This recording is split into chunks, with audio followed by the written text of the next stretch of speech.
अस्सलाम वालेकुम नाज़रीन, कैचअप क्रिकेट के साथ वसीफ और हमारे साथ as usual doctor Hafeez Awan साहब मौजूद हैं। आज हम बात करेंगे जो रिजीम चेंज हुई है पाकिस्तान क्रिकेट बोर्ड में और सिलेक्शन उन्होंने नई सिलेक्शन कमेटी का ऐलान किया है जिसके हेड हैं शाहिद अफरीदी साहब और साथ जो दो और सिलेक्टर्स हैं राव इफ्तिखार अंजुम और अब्दुल रज़ाक और फिर कन्वीनर जो हैं सिलेक्टर्स के वो हैं हारून रशीद फॉर्मर टेस्ट क्रिकेटर। तो डॉक्टर साहब ऑब्वियसली तब्दीली आ गई है और क्या कहते हैं तब्दीली क्या कहते हैं हमारा काफ़ी तरह हम लोग उम्मीदें रखते हैं, जो नया बंदा आता है हम उसको मसीहा समझते हैं।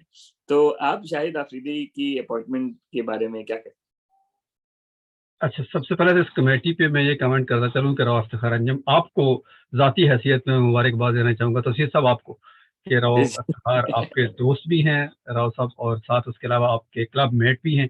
तो जी, जी, आपको जी। बहुत मुबारक, उनकी थैंक इंटरिम सिलेक्शन है फिलहाल। जी। होपफुली कि वो अच्छे क्रिकेटर थे, अच्छे ह्यूमन अच्छा बीइंग डॉक्टर भी साहब आपको भी है। बताता चलूँ वो अंडर 19 के भी कोच थे, 18 के भी कोच थे और अंडर 19 और अंडर 16 के सिलेक्टर रह चुके हैं। तो वो मेरा ख्याल है कि थ्रू प्रॉपर चैनल है। टू प्रॉपर चैनल है, ठीक है, आपने अपनी जस्टिफाई कर दिया कि मेरे ऊपर ना बिल्कुल, डालिएगा। बिल्कुल। नहीं नहीं, बिल्कुल, आई नो, वैसे भी वो मेरिट पे खेले थे, जब पाकिस्तान भी खेले थे बिल्कुल मेरिट पे खेले थे। और उनका अच्छा अच्छा वो रिज्यूमे अच्छा है क्रिकेट के बारे में, तो हम उम्मीद भी करते हैं कि वो अच्छा परफॉर्म करेंगे। एनीवेज, तो मूव फॉरवर्ड करते हैं वहाँ से। अब्दुल रज़ाक उनके साथ हैं और शाहिद अफरीदी हमारे यहाँ, चूंकि जैसे चेयरमैन होता है ना पीसीबी का, तो जो मर्जी कुछ हो जाए, कमेटियां जो मर्जी कर लें, उसी के खाते में जाता सब कुछ। हम डायरेक्ट इल्जाम उसी को देते हैं जिसका डायरेक्टली जरा सा भी ताल्लुक ना हो क्रिकेट के साथ, बेशक वो फॉरेन ऑफिस के शहर यार खानी क्यों ना हो। लेकिन इसी तरह इस पाकिस्तान जब सिलेक्शन की बात आती है, तो मेंबर्स की हैसियत हमारे यहाँ काफ़ी सानवी होती है। अब्दुल रज़ाक की और राव इफ्तिखार की कितनी हैसियत होगी, म, मैं समझ सकता हूँ। बहर शाहिद अफरीदी ही वहाँ पे होंगे, और वैसे भी वो फेस हैं, चूंकि माइक और कैमरे को हमेशा से फेस करने के लिए, फेस कैसे करते हैं, उस पर रिएक्शन कैसे आते हैं, वो एक बात का मतलब।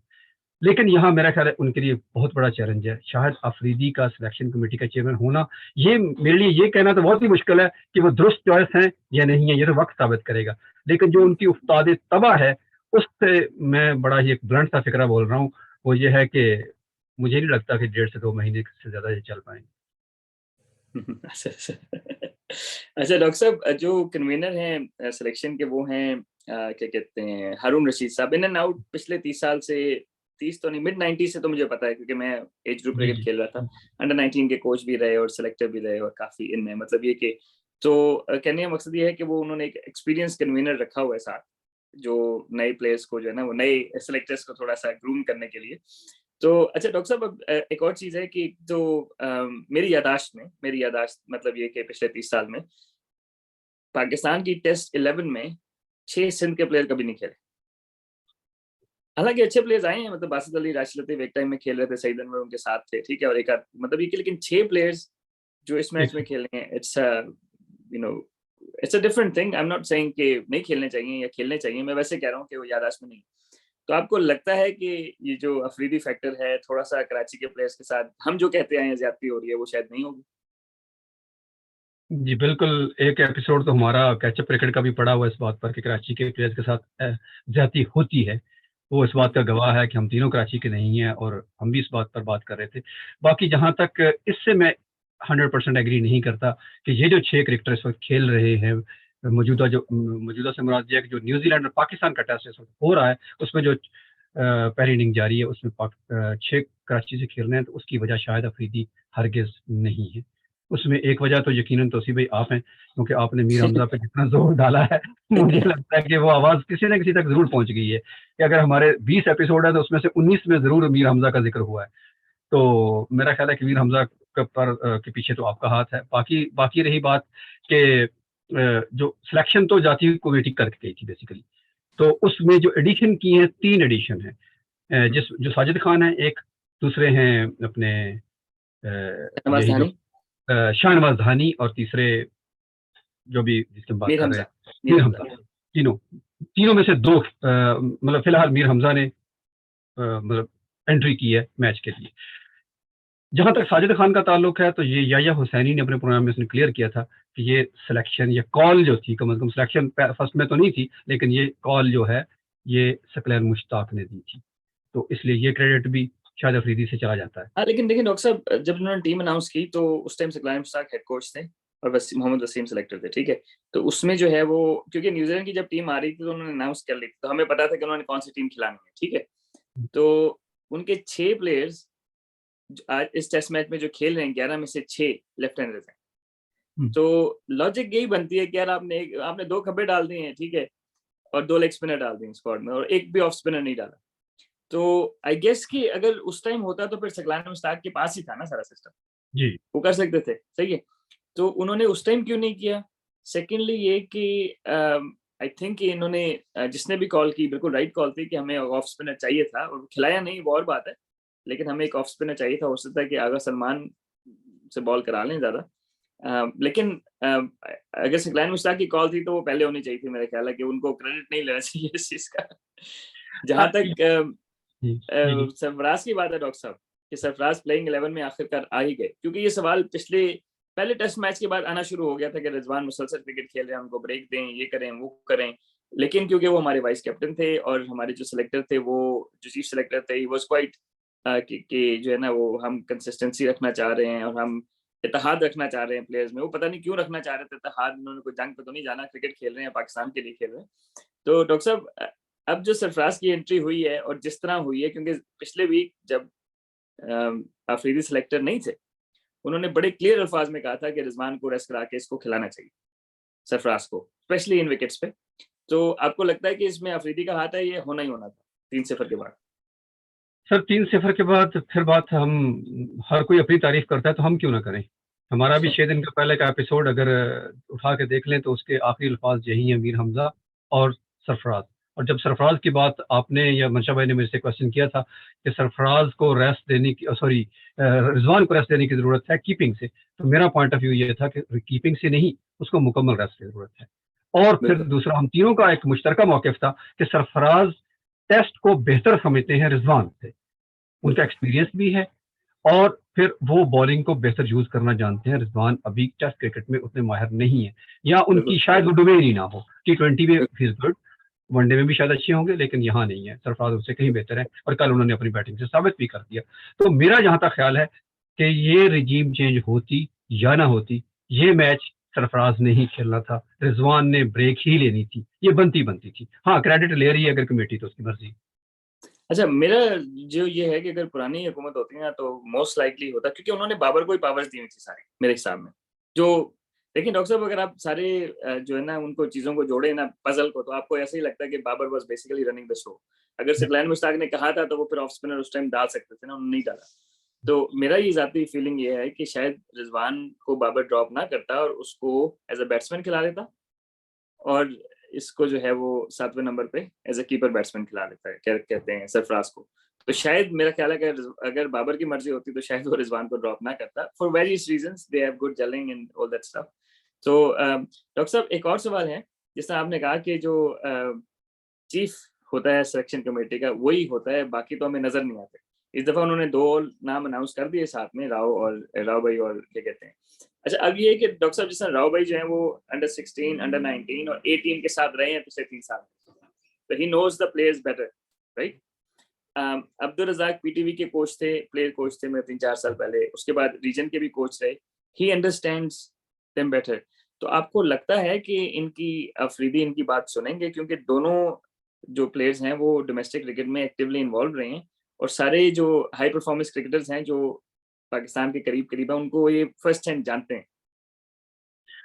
सबसे बड़ा प्रॉब्लम इस वक्त से सब दरपेश ही यही है कि जो शाहिद अफरीदी हैं, वो एक बड़ा नाम है, स्टारडम है, उनको दुनिया जानती है। यही उनका अगर प्लस पॉइंट है तो सेम टाइम पे यही नेगेटिव पॉइंट है। आप तो ये कह रहे हैं ना कि वो अब्दुल रज़ाक को और रॉ इफ्तिखार को किस तरह से लेंगे। मुझे तो लगता है कि वो नजम सेठी को भी कुछ ले लें तो बड़ी बात होगी। ये क्योंकि वो जिस कैलिबर पे खुद को समझते हैं, उनके लिए काफी मुश्किल है कि वो किसी और को जगह देंगे। लेकिन अल्लाह करे कि ऐसा ना हो, ये मेरी मेरी खाम ख्याली हो और खाम ख्याली ही रहे, बेहतर तो यही होगा। लेकिन जो जो आपने सवाल किया ना, बेसिकली उसमें प्रॉब्लम ये है कि Shahid is too much involve in different things. वो अपनी ऑर्गेनाइजेशन भी चलाते हैं, खिदमत खल का काम भी करते हैं, और बहुत सारी दुनिया के टूर भी करते हैं, फंड रेजिंग भी करते हैं, तो उसमें इतनी ज़्यादा इन्वॉल्वमेंट के बाद उनकी डोमेस्टिक क्रिकेट पे उस तरह से नज़र नहीं है, मेरे ख्याल में जहाँ तक। तो बिल्कुल हो सही सकता कहा। है कि उनके अपने रीजन पे तो हो, कराची के रीजन पे हो, थोड़ी बहुत हो, पता चलता रहता है कौन लड़का कर रहा है, आप हर क्रिकेटर है तो पता ही होता है थोड़ा बहुत। लेकिन उस तरह से गहरी नज़र नहीं, जैसे आपने कहा कि राव भाई या आपने अब्दुल रज़ाक की है डोमेस्टिक पे। तो मेरा ख्याल है कि वो अगर उनके इनपुट के साथ चलेंगे शाहिद, तो फिर तो बहुत बेहतर होगा। अगर शाहिद भी अपने प्रॉपर उसी एक सेट पैटर्न के एजेंडे पे आए और अपने आप को सबसे ऊपर रखा, तो it will be a very difficult. यही मेरा सबसे बड़ा क्वेश्चन भी है, प्रॉब्लम भी है, और मुझे समझने में मुश्किल भी पेश आ रही है कि पीसीबी ने क्या सोचकर शाहिद को लगाया कि उनका जो पिछला जो हमारा ट्रैक रिकॉर्ड है लोगों को फेस करने का, वो काफी मुश्किल है। और अब की जो मुश्किल पेश आएगी, पहले जब वो कुछ भी करते थे ना, थोड़ा मेरा सॉरी जवाब लंबा हो गया, लेकिन यह है कि जो पहले जो कुछ भी करते थे वो बतौर स्टार करते थे, तो फैंस कबूल कर लेते थे। तो अब के हाँ ऐसा नहीं, अब की दफा ऐसा नहीं होगा। जब चीफ सिलेक्टर इंजमाम उल हक थे तो कितने बड़े स्टार थे, लेकिन चीफ सिलेक्टर के तौर पर उनको सवाल के जवाब देना पड़े। मिसबाह उल हक सबसे हमारे सक्सेसफुल कैप्टन है टेस्ट के, और लेकिन बतौर कैप्टन उनकी बहुत रिस्पेक्ट है, सब कुछ था, लेकिन चीफ सिलेक्टर बने, कोच बने, तो उनको सारा क्रिटिसिज्म सहना पड़ा और बिल आखिर उनको जाना भी पड़ गया। इसी तरह अगर शाहिद अफरीदी को अब ये क्रिटिसिज्म सहना होगा, तो उनको अपनी तबीयत में, उस्ताद तबाह में जो है वो मैं कह रहा हूँ, उसमें ठहराव लाना पड़ेगा और काफी ज्यादा लाना पड़ेगा जी। अरे पेशेंस तो डेफिनेटली उनकी टेस्ट हो गई, क्योंकि हमारा जो मीडिया है वो छोड़ता तो किसी को नहीं है, सही है। सोशल मीडिया और चीज़ है, लेकिन जो प्रेस कॉन्फ्रेंस है उसमें देखें, if you are not doing well, जो आपको पसंद नहीं करते लोग या दूसरे ग्रुप के लोग हैं, रमीज़ राजा ग्रुप के लोग हैं, उन्होंने तो आपको ग्रिल करना ही करना, ठीक है। And this is part and parcel of that thing. And you're right कि उसको किस तरह डील करते हैं। I think the biggest challenge is that for Afridi rather than selecting the team, Yeah, क्योंकि ये काफी सब्जेक्टिव होता है टीम सिलेक्शन, राइट। आप पोटेंशियल पे, जिस तरह धानी को उन्होंने सेलेक्ट किया है, yeah, एब्सोल्युटली नॉनसेंस। मतलब धानी ने पिछले 12 महीने में 2 फर्स्ट क्लास मैच खेले हैं, 44 ओवर 222 रन, कोई विकेट नहीं, वो ठीक है। 44 ओवर 222 रन, कोई विकेट नहीं, यानी कि 5 रन ओवर दे रहे हैं, और ये फाइनल खेले हैं अभी कायद आजम फाइनल भी ट्रॉफी, खेले जी। ठीक है। कोई विकेट नहीं, मार पड़ी हमको ठीक ठाक। अब उसने डोमेस्टिक वनडे में आउट किए, एक इनिंग में 6 आउट किए, और फिर टोटल 11 आउट किए 4 मैचेस में, इस तरह कुछ है, ठीक है। And he is the third highest wicket taker in that either as well, right. Afridi साहब ने बयान ये दिया है कि क्योंकि वो 2 साल से हमने टीम के साथ रखा है, तो उसको कब खिलाएंगे। तो आई don't know if he knows कि वो टेस्ट टीम के साथ नहीं था वो व्हाइट बॉल क्रिकेट के साथ था। तो I think his lack of awareness give up, like वहां पे पता लग गया कि उनको शायद 4 डे क्रिकेट का बिल्कुल आइडिया नहीं है कि क्या हो रहा है क्या नहीं हो रहा, क्योंकि वो पीएसएल वगैरह देख रहे हैं या पाकिस्तान की व्हाइट बॉल क्रिकेट देख रहे हैं, दैट इज डिफरेंट। तो शाहनवाज धानी ने इस कैलेंडर ईयर में 2022 में एक भी फर्स्ट क्लास विकेट नहीं लिया, और उसको हमने टेस्ट में डाल दिया। तो दैट फेल्ट लाइक जो आप बात कर रहे हैं कि उनकी शायद अफरीदी ग्रिप नहीं है, and he should probably, and I don't think if he had consulted the other two on this ground, अगर उन्होंने कंसल्ट किया होता तो why would they pick a guy from white ball cricket to test cricket, समझ रहे हैं? और जवाब भी उन्होंने सफाई जो पेश की ना, that was even bigger nonsense. सफाई ये पेश की कि 2 साल से टेस्ट टीम के साथ है, तो उसको कब खिलाएंगे। तो फिर एनीवे देखिए सर साहब, जो फिर इस एक कदम पीछे चले जाएं, जब जाहिद महमूद को खिलाया गया पहला टेस्ट इंग्लैंड के खिलाफ, तो उस पर भी तो यही सबसे बड़ा इल्जाम आया ना कि जी ब्रार के होते हुए इतना अच्छा आपके पास लेग स्पिनर बैठा हुआ था और आपने जाहिद को डेब्यू करा दिया। तो स्क्लैन ने एग्जैक्टली यही जवाब दिया था। उसने ये नहीं कहा था कि देखिए, जाहिद महमूद टीम के साथ 2 साल से हैं, तो हम उनको पहले टेस्ट करना चाहते थे। नहीं वो लाइन में आगे लगे हुए हैं ना। तो फिर यही बात हुई ना, फिर इसमें व्हाट इज द डिफरेंस है, सवाल तो यही है नहीं ना। लेकिन नहीं, वो तो फिर लॉजिकल था ना, वो टेस्ट टीम के साथ तो जेन्युइनली था, ये तो था ही नहीं ना। आप समझे नहीं हुई बात डॉक्टर साहब, नहीं ठीक ये है तो ठीक है, किसी खाते में नहीं था। नहीं मैं बिल्कुल मतलब सीख मेरा मतलब एंड कहने का I कि don't जब think he played on merit either, हाँ but ji what I'm trying to say is at least he was considered, उसने काफी 70-75 मैचेस खेले हुए हैं फर्स्ट क्लास के, जो भी 200-250 विकेटें हैं, और जैसे भी रिकॉर्ड्स हैं, लेकिन he was part of the squads, right, one day और दैट्स राइट या test squad, which is fine। Dhani तो खेला ही नहीं है ना, पूरा खेला साल ही नहीं नहीं खेला सर, फर्स्ट क्लास बिल्कुल नहीं तो या उसको लाके खिलाना और वो कहना जी वो कब कब उसको खिलाएंगे, वो इतने अच्छे टीम के साथ है। आई एम श्योर कि अब इफ रिफ्लेक्टिंग बैक अफरीदी को किसी ने बताया हो भाई वो तो इस साल खेला ही नहीं है, 2 मैचेस खेला और उसमें उसको मार पड़ी है रेड बॉल, तो अभी मतलब वो लाइन में नहीं था वो जो पर्ची नहीं होती कि लाइन में कौन खड़ा है। तो आई थिंक अफरीदी को थोड़ी सी मिसअंडरस्टैंडिंग हो गई। आई एम श्योर कि if he had consulted Rao Iftikhar and Abdul Razzaq who were following domestic cricket would have known कि नहीं ये राइट कॉल नहीं है। वनडे खिलाएं उसको, हाँ 50 जी। ओवर के मैच खिलाएं, उसने वनडे में परफॉर्म किया, वनडे खिलाएं, नो वरीज। लेकिन टेस्ट की लॉजिकल वो नहीं था, मतलब एक्सप्लेनेशन। अच्छा सर साहब, इसमें एक बड़ा और भी जो प्रॉब्लम ऐड हो गया है ना हमारी क्रिकेट में, बेसिकली जो पब्लिक देखती है ना क्रिकेट, वो होती है T20 मोस्टली, PSL देखती है, नेशनल बिल्कुल। T20 देखती है, या कहीं भी जैसे इंग्लैंड के खिलाफ हमने 7 मैचेस की सीरीज खेली, न्यूजीलैंड के खिलाफ जीती, वर्ल्ड कप आ गया, एशिया कप आ गया, तो एवरीथिंग वाज T20 पिछले 2 साल से। तो लोगों के जहन में वो मोहम्मद हारिस रह जाएगा, मोहम्मद हारिस ने मैच जितवा दिया, मोहम्मद हारिस। अब कोई याद नहीं रखेगा मोहम्मद हारिस ने फाइनल में 12 बालें खेल के 0 रन की और किस तरह के विकेट गंवा के गया, जैसे कोई मजदूर खेल रहा होता है। तो मेरा नहीं ख्याल केवल एक टेस्ट थी, ठीक है, वो इत्तेफाक फ्लूक हो गया, उसका 1-2 मैचों में लगा दी। मतलब वही जो आप प्रोसेस की बात कर रहे हैं, जब उसके जरिए से हम नहीं खिलाएंगे लोगों को, जिस फॉर्मेट में परफॉर्म किया है, जिस जगह से वो आ रहा है, उसको उसी तरह, जैसे आपने धोनी की बात की, अगर वनडे में परफॉर्म कर रहा है तो वनडे में खिलाएं उसको, T20 में खिलाएं उसको, T20 से उठा के आप 5 डे क्रिकेट में, टेस्ट क्रिकेट में, वो भी जो भी बड़ी टीमों के खिलाफ, इत्तेफाक से भी अभी हमारे यहाँ क्रिकेट अच्छी अच्छी टीमें आना शुरू हुई हैं, हमने कुछ एक्सेल करना शुरू किया है, तो हमारा क्रिटिसिज्म भी थोड़ा जायज़ हमें रखना चाहिए कि पाकिस्तान टेस्ट क्रिकेट उस तरह से नहीं खेल रहा, तो अगर इंग्लैंड ने हरा दिया तो कोई ऐसी अचंभे की बात मेरे लिए तो नहीं है, क्योंकि फ़र्क ही बहुत ज़्यादा है पाकिस्तान और इंग्लैंड की टीमों में। तो मेरा ख्याल है कि हमें इस चीज़ को इसी तरह ही लेना चाहिए कि कौन बंदा कहाँ परफॉर्म कर रहा है, और उसको वही जगह देनी, और अफरीदी शाहिद को भी ये समझने की ज़रूरत है कि आप अब्दुल रज़ाक और इफ्तिखार अंजुम आपके साथ अगर हैं, और इफ्तिखार, तो उनके को साथ लेके चलें। कल को ये ना हो, ऐसा ना हो कि एक हम प्रेस कॉन्फ्रेंस देख रहे हो जिसमें ये दोनों बैठे हैं और वो बोल रहे हो कि जी चीफ सेलेक्टर हमारी बात नहीं सुनता। अच्छा, I can assure that about Rahul Sarkar, वो ऐसा नहीं करेंगे, वो प्रोफेशनल आदमी। I don't know about Abdul Razzaq. Doctor साहब, आपसे आखिरी सवाल पूछूंगा, थोड़ा सा प्रोग्राम लंबा हो जाएगा अदरवाइज। आखिरी सवाल ये है कि आज है 27 दिसंबर हमारे पास, और आपके पास 26 दिसंबर है, सही? तो अगर हम पेशेंट गोई करें तो 14 अगस्त 2023, क्या अगले 8 महीने में शाहिद अफरीदी छोड़ चुके होंगे ये रोल या नहीं, या निकाल चुके होंगे उनको या नहीं? मैंने तो 8 इस सवाल का जवाब पहले फिक्रे में दे दिया था कि 1.5 से 2 महीने मैंने दिया, आपने तो 8 महीने पूरे दे दिए। सही सही सही। अच्छा, यानी कि देखो, आपका ख्याल है कि वर्ल्ड कप से पहले ये बाहर हो जाएंगे? मुझे नहीं लगता कि इनकी बन पाएगी, क्योंकि इसलिए कि एक तो ये, उसकी रीजन ये है कि एक तो जितने PCB में गुर्गे बैठे हुए हैं, माजरत मेरे लफ्जों से, उर्दू का मुनासिब लफ्ज मुझे इस्तेमाल करना चाहिए, लेकिन ऐसा ही है। तो आजकल ऐसा कुछ ही चलता है, तो वो मेरा नहीं ख्याल कि अफरीदी को अपनी मनमानी करने देंगे, और अफरीदी है कि अगर मनमानी ना की तो फिर अफरीदी ही क्यों होंगे। हम्म। तो जो अगर इतने भरे ग्राउंड में 26 कैमरों के सामने बाल चबाने की हैसियत रखते हैं, तो फिर वो इस तरह की छोटी मोटी बातों को मेरा नहीं ख्याल के दरख इतना जानेंगे। बट तो आई होप वहां कि वो रिफ्ट अब आई। थोड़े थोड़े डिप्लोमेटिक हो गए हैं, लेकिन आपकी बात अपनी जगह है कि आपके ख्याल में वो डिप्लोमेटिक नहीं हुए, मेरे ख्याल में थोड़े डिप्लोमेटिक हो गए हैं। मेरा ख्याल है उनको प्रेस से तंग करेगा अगर टीम ने परफॉर्म ना किया, और शायद वो इस उस बेस पे छोड़ दें। But let's see. मेरा ख्याल है कि वो 6 से 8 महीने गुजार जाएंगे, आपका ख्याल है कि 3 महीने नहीं गुजारेंगे? Let's see. मुझे नहीं लगता, इसलिए कि जो आपने कहा ना कि प्रेस उनको तंग करेगा, तो मुझे लगता है कि प्रेस तंग करेगा और वो तंग होंगे। मतलब ये।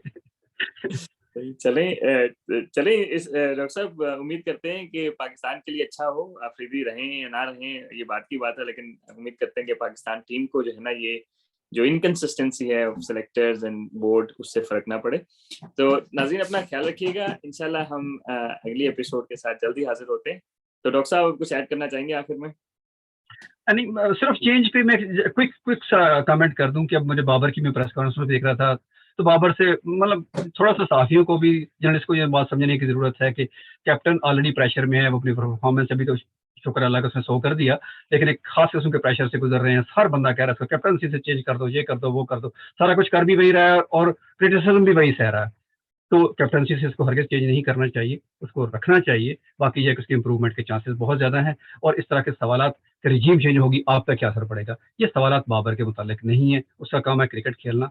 Let him play cricket please, ये जर्नलिस्ट के लिए मेरा पैगाम है। Thank you. चले नाजरीन, इसी डॉक्टर साहब की क्या कहते हैं एडवाइस के साथ ये प्रोग्राम खत्म करते हैं, और उम्मीद करते हैं कि जो कुछ भी हो खुशअस्लूबी से हो, और पाकिस्तान क्रिकेट को इसका इम्पैक्ट ना हो। बाकी चेंजेस चलती रहती हैं, दुनिया में चलती रहती हैं, लेकिन क्रिकेट, पाकिस्तान क्रिकेट टीम अच्छी चले, हमारी यही दुआ है। तो इंशाल्लाह हम एपिसोड्स बनाते रहेंगे। अपना ख्याल रखिएगा। अगर आपके कोई कमेंट्स और क्वेश्चंस हो, कुछ ओपिनियन हो, तो प्लीज कमेंट्स में हमारे साथ जरूर शेयर करिएगा। अस्सलाम वालेकुम।